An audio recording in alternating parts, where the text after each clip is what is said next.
Hora de conversar com a Mônica Bergamo, nossa colunista de todos os dias, todas as manhãs, e a Mônica vai falar hoje sobre o presidente Jair Bolsonaro, que deve enfrentar mais queixas-crime contra ele no Supremo Tribunal Federal. Bom dia, Mônica.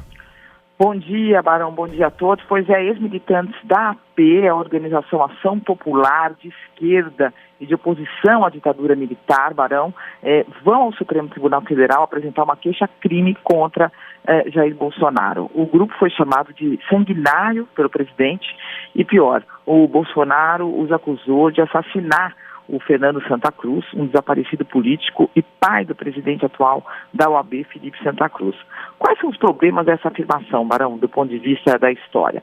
Em primeiro lugar, a AP não participou da luta armada. Segundo os ex-integrantes da organização, que ainda estão vivos, todos já em idade bastante avançada, a AP foi uma organização dos anos 60, 70, então a AP não participou da luta armada, segundo esses ex-integrantes, e segundo também a documentação histórica, né? Qualquer interessado pode consultar, por exemplo, o Centro de Documentação de História Contemporânea do Brasil, da FGV, o CPDOC, para saber da história da AP, uma organização que nasceu na militância da juventude católica e sobre a qual, de fato, não há registros de participação na luta armada. Também há o problema da morte, do desaparecimento do Fernando Santa Cruz, que também os registros históricos, os documentos oficiais, inclusive, dizem que foi morto pelo Estado brasileiro. Portanto, não há nenhuma testemunha, nenhum documento que mostre que houve algum tipo de justiçamento feito pela esquerda, como disse o presidente Jair Bolsonaro. Então, os militantes da esquerda, ex-militantes da AP, estão se organizando. Eu conversei ontem com um deles, o Anivaldo Padilha. Ele tem 79 anos, ele está entrando em contato com outros ex-colegas da AP e com advogados para patrocinar essa causa, uma queixa-crime. O que ele diz? Ele diz que nesses tempos atuais, de tanto ele define como fascismo, como tempos de ódio, declarações como essa, vindas do presidente da República, né, a figura mais importante do país, os deixa muito vulneráveis a agressões, a ataques, por declarações que não correspondem à verdade. Então ele diz que rebate novamente, diz que a AP nunca esteve envolvida na luta armada, que na época isso pouco importava também, né, porque a ditadura militar da mesma forma perseguiu os dirigentes da AP, muitos foram expulsos, foram mortos, ele foi exilado, ficou na Suíça.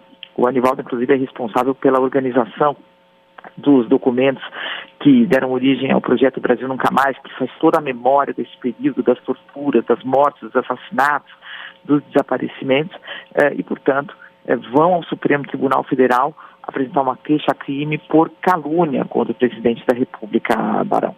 Pois é, Mônica, a partir de agora, várias ações semelhantes devem acontecer. A gente falou um pouco na semana passada, né? Depois dessa série de declarações do presidente Jair Bolsonaro, que uma coisa é a polêmica, né? Ou depois, no fim de semana, o querido Antônio Prato também escreveu um pouco sobre isso, né? Uma coisa é polêmica, uma coisa é você achar uma coisa, outra achar outra, você discordar, você entender que um é azul, outro é vermelho, um é verde, outro é amarelo, e isso faz parte de qualquer discussão, qualquer troca de ideias, qualquer tipo de pensamento diferente. Isso é uma coisa. A outra coisa é inventar história, é mentir, é caluniar, exagerar, cometer algum excesso preconceituoso, né, dizer que tem que ter cana para alguém que nem está sendo investigado, enfim.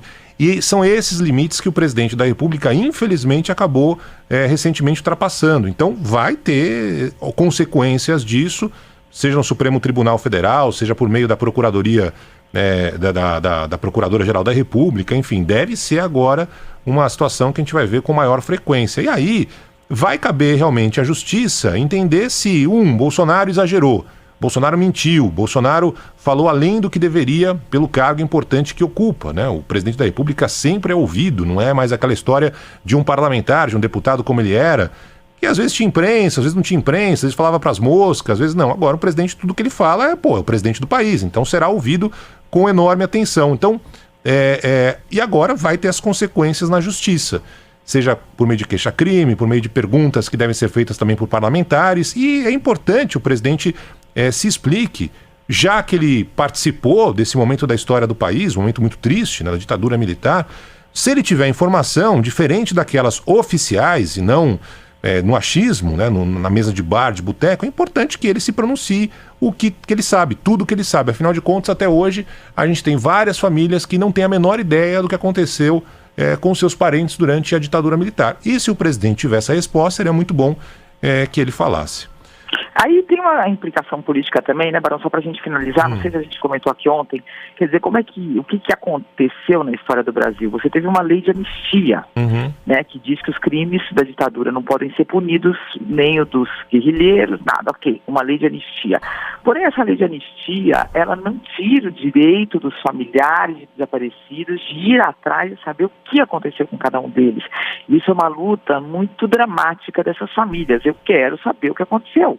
Eu quero saber como ele morreu, eu quero saber onde estão os restos mortais da pessoa, o direito de enterrar os mortos, que é básico, né, em qualquer sociedade.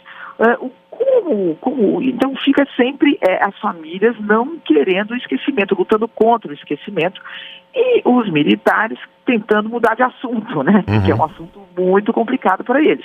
Então, e vem o presidente da República e retoma com toda a dramaticidade, a força das suas palavras, né, de falar, eu sei, se ele quiser saber o pai dele, o que aconteceu, eu sei o que aconteceu. É muito forte o que o presidente da República fez. E trouxe esse assunto de volta, quer dizer, incomodando os próprios militares que não gostam de trazer esse assunto à baila de novo, porque é um assunto de extrema delicadeza, né? Quer dizer, porque quem sabe onde é que estão esses mortos, quem sabe onde estão esses desaparecidos, né? Nesse caso específico, né, Mônica, tem documentos e testemunhos informando o que aconteceu com o pai do presidente da OAB, né? É diferente de outros casos que simplesmente desapareceram mesmo, né? Mas no caso dele não sabe exatamente o que foi, né? Mas tem declaração... que foi o Estado. Sim. Mas tem declarações que foi naquele forno, né? Que ele teria sido queimado num forno no Rio de Janeiro, enfim... Tem declarações nesse sentido. Uma das possibilidades seria no Forno do Rio de Janeiro, uma outra possibilidade seria os restos mortais dele estarem na vala de Pirus, junto com outros restos mortais de outras pessoas. Quer dizer, você não tem uma certeza, você não tem, a família não teve até hoje como fazer uma cerimônia de realmente sepultamento e achar os restos mortais ou não achar, ou saber com toda a precisão. Então aí o presidente foi tocar num assunto realmente que é uma ferida muito grande para o presidente tratar dessa forma, né? E segundo a entrevista hoje, a Jussara Gomes no Globo, Bolsonaro diz que vai continuar assim, não mudará o estilo de ataque a adversários, é saber se esses ataques vão ser desse tipo de grau, né? Como foi no caso do presidente da OAB.